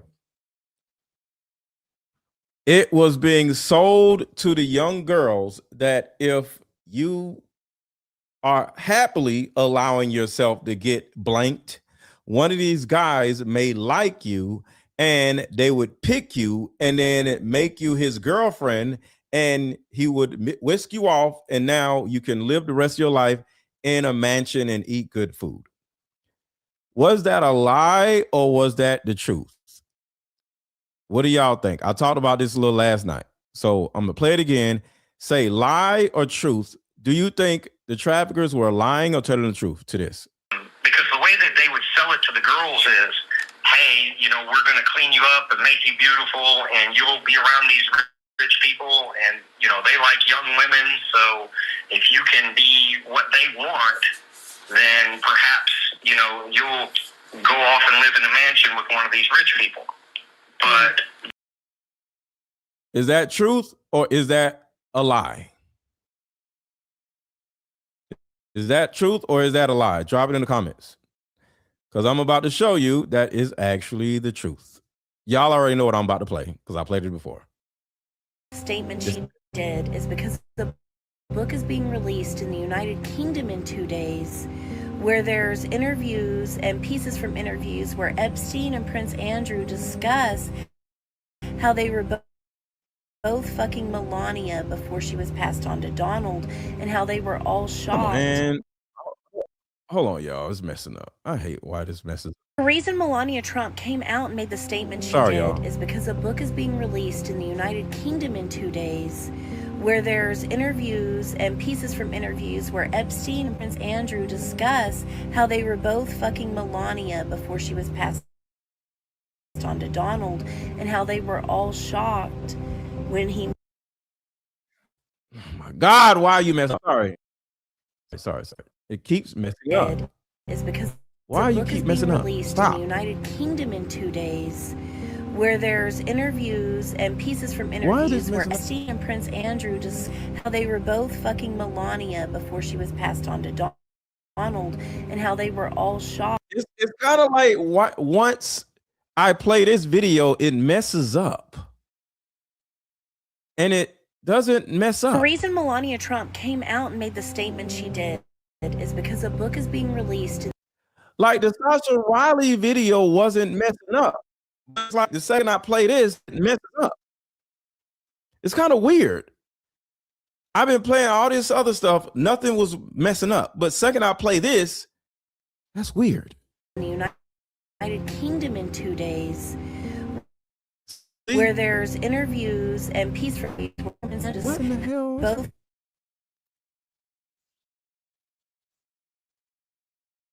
Do y'all see that? I've been running the show with no problem. But the second this comes up about Melania, the video, and there's nothing wrong with the video.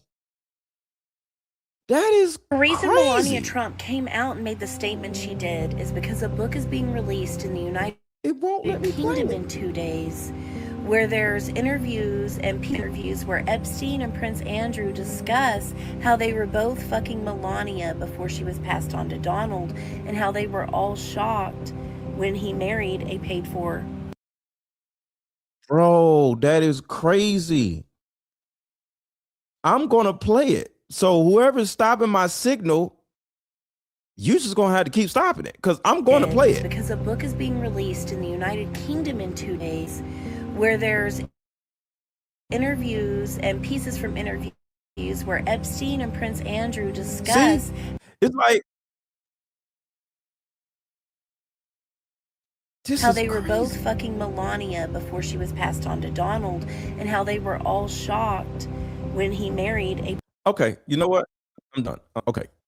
Okay. Whoever's doing this, because watch, I play the other video, nothing happens. I need to see that somebody is messing with my live stream because I've been playing videos and nothing has been going back. The second I play that video, it literally would not play. What the woman said, because you can't stop me from damn talking, is that Donald Trump, along with Prince Andrew, along with Jeffrey Epstein, so Jeffrey Epstein, Donald Trump, and Prince Andrew, according to the woman, was all having sex with Melania, running through her, just, passing her around. But Donald Trump seen something in her and decided to want to be with her. And he made her his wife. Sorry, all of that took so damn long, but I wanted to show you that somebody on YouTube is messing with me. That is absolutely crazy. Watch this don't mess up. Survives for so long because they're horribly abused and things like that. And after a period of time, they just kind of become aware that this is their station in life. They're never going to be, I guess, the arm candy of one of those rich people flying on Learjets, And the way that Samantha described it is, once they get to that level of consciousness, they have. How is that not messing up? You see that audio is working with no problem, but when I play the other audio, it literally did not play. The audio is back to normal. Bro, put a one in the chat if y'all seen that. I'm playing this with no problem, but bro, this is proof that YouTube literally is messing with people's stuff. It's messing with people's views. It's messing with people's live streams. Literally, I could not play the video, but when I play another video, no problem. Damn. All right, let's play this video with no problem. Really ever rise above that? Because the way that they would sell it to the girls is, hey, we're going to clean you up and make you beautiful, and you'll be around these rich people, and, they like young women, so if you can be what they want, then perhaps, you'll go off and live in a mansion with one of these rich people. But that facade or that lie or whatever only survives for so long because they're horribly abused and things like that. And after a period of time, they just kind of become aware that this is their station in life. They're never going to be, I guess, the arm candy of one of those rich people flying on Learjet. So my point is that the traffickers were not lying. One of those guys who were running through all those different women could easily see one woman that is his type, or he likes her, and he could just take her and say, I want her, and he could turn around and marry her and have kids with her. Because apparently or allegedly, that's literally what happened with Melania Trump. And that was my point. Yes. the way that Samantha described it is, once they get to that level of consciousness, they have passed their expiration date. So they would only use the girls for a certain amount of time, and they were either recruiting or finding. I don't know how they got the girls, but I can remember even in the brief period of time that I was there, because I wasn't there for longer than just a few months. Yeah. Maybe even. And let me show y'all something real quick. So as you can see right here, this came from the Epstein files. I don't know, try to send someone else. I have a friend, Scout. She sent me some girls today, but she asked for $1,000 per girl. I will send you girls now. Maybe someone will be good for Jay. Jay meaning Jeffrey. So that came from the Epstein files. So apparently Jeffrey EpiPen is or was paying women $1,000 per girl when they get brought to him. Maybe even just like a couple of months. But even in that small period of time, I saw 1, 2, 3, 4, 5 people killed. 5 killed during 2 months. Yes. I saw Sarah die, 2, which I believe it was 2. It may have been 1. It could have been 3. I wouldn't swear, on the number, but I believe it was 2 in that one shoot, and then the one girl that was killed during the filming. Well, let me count again. So it's Sarah, the 2. There's another one that I saw killed too. Think of a lot. All of these things are kind of compartmentalized a little bit, so I'm thinking, okay, this happened, Yeah, it's okay. Well, I understand. There's a lot. You've been through a lot, and you're trying to diligently remember. And at that brothel, I never saw anybody except this big-bellied hillbilly that ran it. Yeah. And then one other, I don't know what you call it, some mobster. That was the one that came in and shot the girl at random. Okay, so a mobster. Yeah. And I have no idea who he was. Just some older guy, gray hair, pinky ring type person, Yeah. And when the 2 girls were after the filming, tell me again what the other individual said to you, that you're good, they won't kill you, boys are hard to find. I was working, maybe packing up stuff or cleaning, or I don't remember exactly what I was doing, but I remember that I want to say we were breaking down the stuff that they had used to film it. And when I heard the gunshot, I stopped working, and the guy was basically to the effect of, this doesn't concern you, just focus on what you're doing. So I kept doing whatever it was I was doing. And he said, boys are hard to find. You're good, boys. Yeah, he said you're good. Girls are a dime a dozen, boys are hard to find. Something like that. That may not have been the exact words, but it was something to that effect. So it sounds like in the case with the Trump-Epstein ring, in terms of whoever they thought was expendable, disposable, the girls that were under the ages of 13 years old that were considered, would you say it was more about, were they financially poor? They would just dispose of them as they were more aware? Yeah. Okay. Yes. Once kind of the gig was up, where they knew that the lies that they were being told weren't ever going to materialize, that no matter what they did for these rich people, they were just being used. Yeah. They didn't want them around to kind of spoil the ones that still believed in the narrative, because the This just in, a new way of healing is sweeping the country, and it's a card game called Like Mother, Like Daughter. This game is powerful. My favorite question was, if you could parent me all over again, what would you change? This card game has a mother deck and a daughter deck, so we both have questions for each other. These are some good questions. Do you think I'm a people pleaser? If so, where did I get this trait from? This card game actually helped my marriage, and the questions showed me that I still had unresolved issues with my mom, and I was taking them out on my husband. If you don't do anything else, buy this card game. You won't regret it. Click the link below. Like another light thought, we are the same. You'll see when we play this game. Structure of that was to try to get the girls to be enthusiastic, willing participants,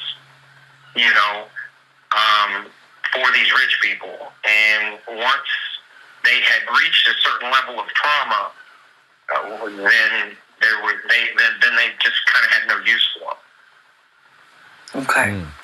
So, from your experience, all the girls that you were exposed to during those particular 2 months, they all died. Yes. Yeah. All of the ones that I made any kind of a closer connection with, they all died. Now, I may have had,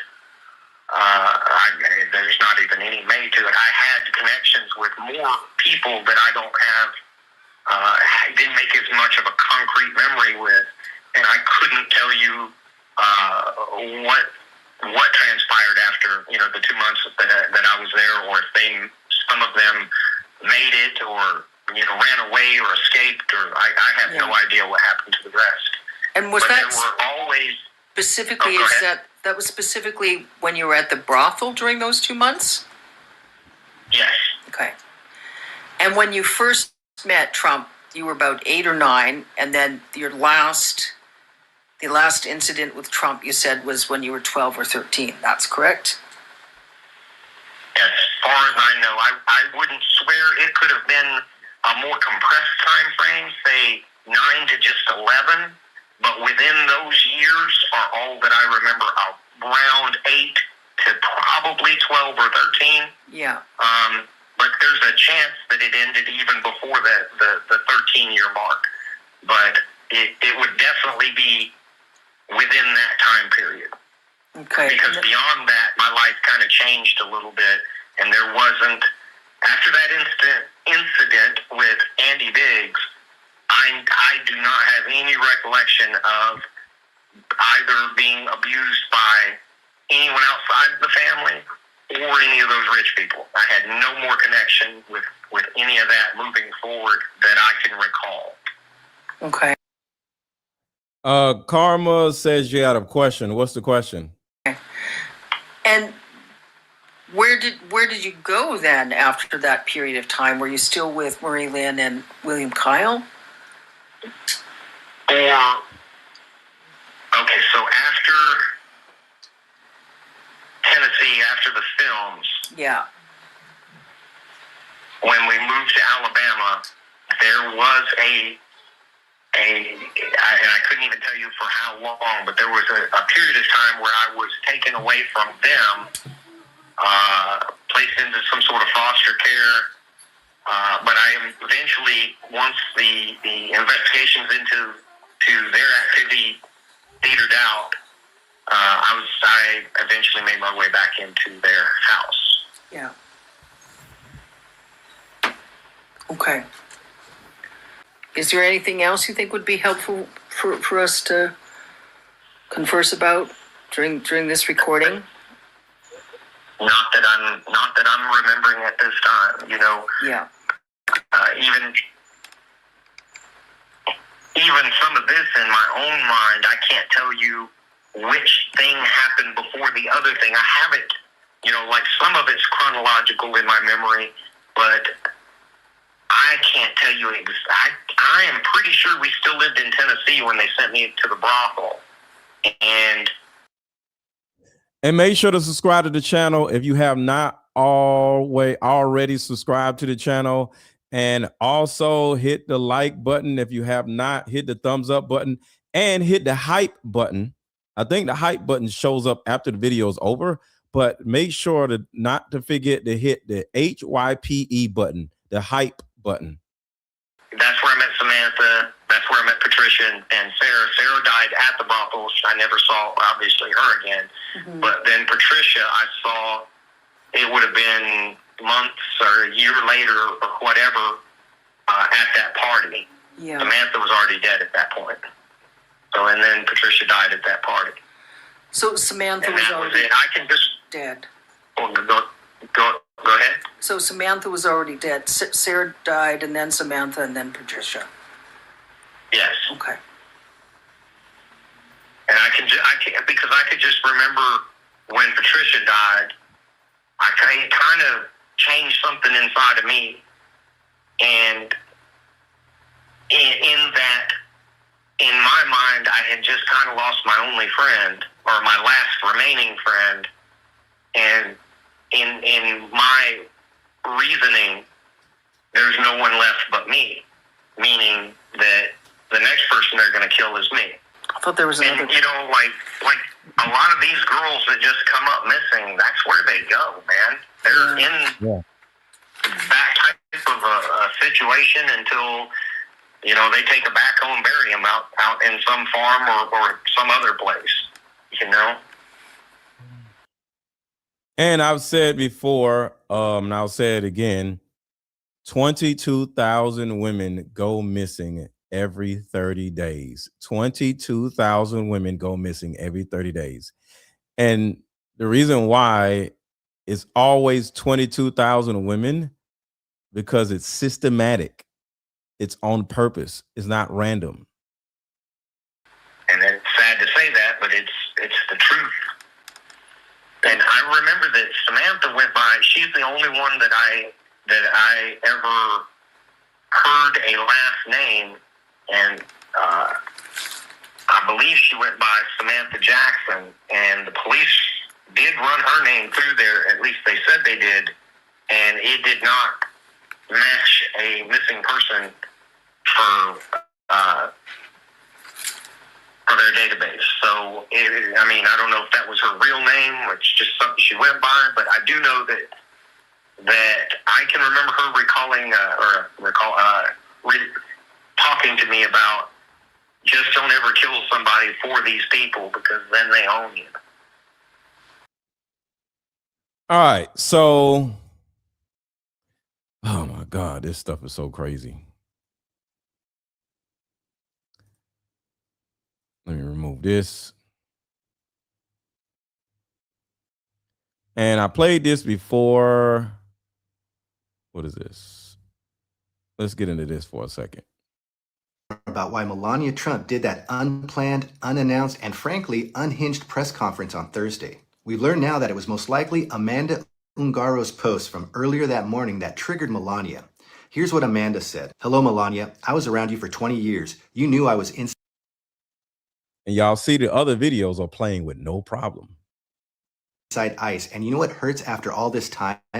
I stayed close to your family, your mother and your father, not because of you, but because of them, at events and everything else. So shut your mouth when speaking about me, because I will expose everything I know. She went on to make even more powerful statements. I have nothing left to lose in my life. I will tear down the entire system. Be careful with me, bitch. I will tear down your corrupt system, even if it's the last thing I do in my life. I will go all the way. I am not afraid. Maybe you should be afraid of what I know, of what you are and who your husband is. We'll take legal action against you and your PDF husband. Look, I'm sure a convicted felon like Donald Trump has accusations like this leveled against him all the time. But what makes Amanda's accusation so critical is because of who she is, what she knows, and what she's been through to get this pissed off. Just for a moment, let's put ourselves in Amanda's shoes. What could possibly motivate her to threaten the most powerful couple in the world with some of the most heinous crimes imaginable? Well, here's the answer in a nutshell. Her ex-boyfriend, Paolo Zampoli, a very close friend of Trump, had her deported so he wouldn't have to pay her child support payments. And this nightmare began for Amanda in June of last year when she was arrested in Miami on fraud-related charges tied to a spa where she worked at, and she pleaded not guilty. The evidence they used against her were videos they say they found on her phone. Very sketchy. Here's how Amanda describes that experience. Officers came into our home at 6 in the morning, pulled me into the hallway in my pajamas with my face turned to the wall, and took our passports, she said. They handcuffed me and my husband in front of my son, who was also taken to the station. Because he's a minor, I had no one to leave him with. Amanda was then transferred to the Louisiana ICE Processing Center, and she described it like, I felt we were on display like meat at a butcher shop. And at the time, she was going through a nasty custody dispute over her teenage son with her estranged partner, the infamous Paolo Zampoli, who we're all learning so much about, and his modeling agency and his ties to Donald Trump. And it was reported by the New York Times that it was Zampoli who contacted a senior ICE official and informed them that Amanda, his ex, was on an expired visa. Now keep in mind that Zampoli at the time had the position of U.S. Special Envoy because of his relationship with Trump. So he was very well connected, and he was enraged by the fact that Amanda was requesting the courts give her full custody of their son, a decision that could have resulted in years of child support payments. So while Amanda was in custody from her original arrest, she gets picked up by ICE and placed into federal custody, where she remained there for 4 months until she got deported to Brazil, where she remains there as of today. According to reports, her teenage son has been able to visit her in Brazil, but he remains in the U.S. with his father. So just imagine, if you will, the furious rage and anger that Amanda must be feeling after having been separated from her son, from her life for 4 months, and then being deported to Brazil, where she is now in a legal battle trying to get back to the U.S. And all of this was from a crazy ex-boyfriend who's helping the president cover up some of the most horrendous crimes of our lifetime. So not only is she pissed off that she had to spend 4 months of her life in an ICE detention facility, but she was also placed there to stay quiet about Trump's crimes. And now Amanda has a team of lawyers, she's fearless on social media, and there's even rumors circulating that she'll be meeting with the House Oversight Committee. How does that saying go? So there's a possibility that she's going to spill all the beans if they don't unalive her. Somebody said, so he didn't care about his child. No, he has his child.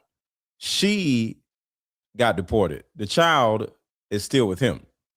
So Zamboli still has his child. So he cares about his child, but not the mother of his child. Sadly, it is what it is. It's freaking sad. All right, y'all. So hopefully this gave y'all an understanding of the full context of how the Sasha Riley situation is connected to Trump and all of this other stuff, including Charlie Kirk and Erika Kirk. I'm going to do another show probably this evening or tomorrow about how Erika Kirk is losing Turning Point USA. Turning Point USA is literally falling apart right in front of all of us. So I'm going to do a video about that next. And in the meantime, I need everybody to go over and watch my full playlist that y'all missed.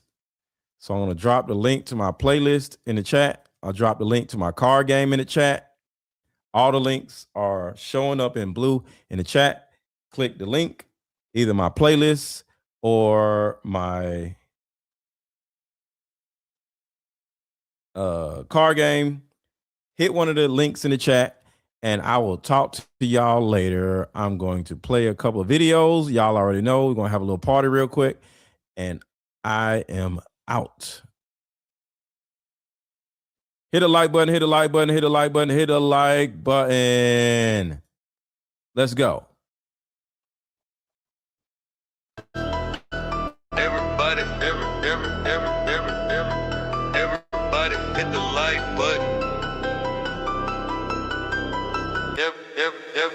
Everybody hit the like button. Everybody hit the like button. Everybody hit the like button. Everybody hit the like button. Everybody hit the like button. If you got something to say, drop it in the comments. Don't be acting afraid. What? Everybody hit the like button. Everybody hit the like button. If you got something to say, drop it in the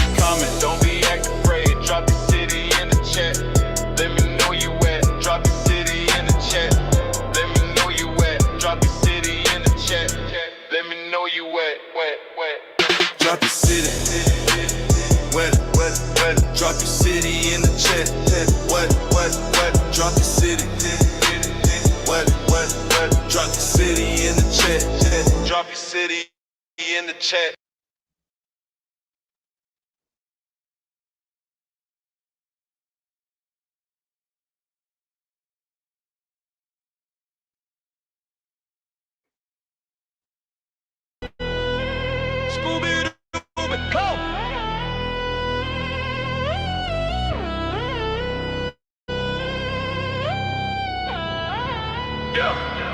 Scooby-Dooby-Doo, looking for the clues. Hit the like button if you part of the crew. Scooby-Dooby-Doo, looking for the clues. Hit the like button if you part of the crew. Yeah, black or white, red or blue. We all stuck together like gorilla super glue. Yo, Scooby-Dooby-Doo, looking for the clues. Hit the like button if you part of the crew. Hit the like button, and tell me where you from. Hit the like button, and tell me where you from. Hit the like button, and tell me where you from. Hit the like button, hit the like button, and tell me where you from. Hit the like button, and tell me where you from. Hit the like button, and tell me where you from. Hit the like button if you part of the crew. Scooby-Dooby-Doo, looking for the clues. Hit the like button if you part of the crew. Yo, black or white, red or blue. Yo, we all stuck together like gorilla super glue. Oh.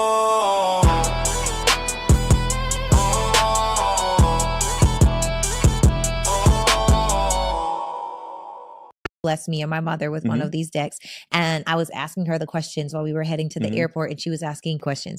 And I like that there is something in there that really helps you to identify, how do you feel? How do you feel? How do you express this? What word could I use? Or et cetera, et cetera. And I don't want to get too much into it because I really think that you guys should check this out. Even in the half hour that we were asking these questions, it created such deeper discussions. I actually remember there was one question, and it was something along the lines of, did my mom ever experience grief that would have allowed her not to be as attentive? And then we started talking about, and that led to like a really cool conversation. And so it was good. And I like it because we were giggling in the car, like talking about these different stories, stuff around Christmas time. Oh, do you remember this? And it just allowed us to be very nostalgic and really take that road down memory lane. So that was, this game is really cool. So I definitely appreciate it. Guys, we're going to connect the link below if you're interested in getting the mother-daughter card game. It's literally like therapy in a box.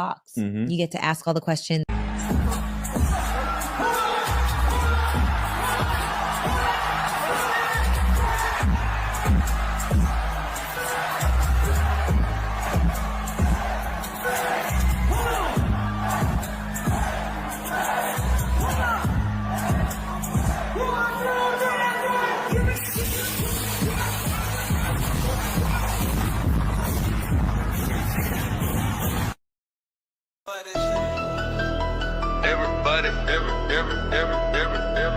Everybody hit the like button.